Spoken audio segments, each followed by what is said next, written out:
How to change notification sound on Android custom ringtone guides. So hello guys, in this quick tutorial video I will tell you how you guys can do that. So it was very easy.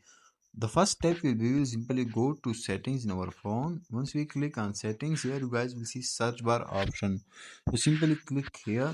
Now search for ringtone. So I'll simply search for ringtone.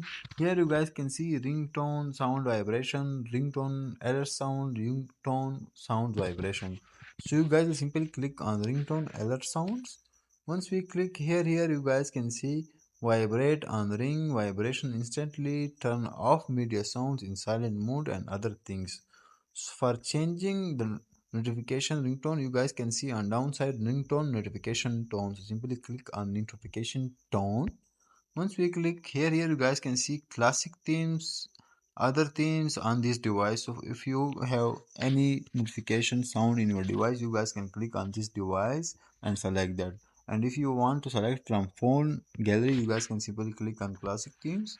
And here you guys can get a lot of notification sounds. So simply select your favorite one, and once you select it, that's it. Your notification sound will be changed.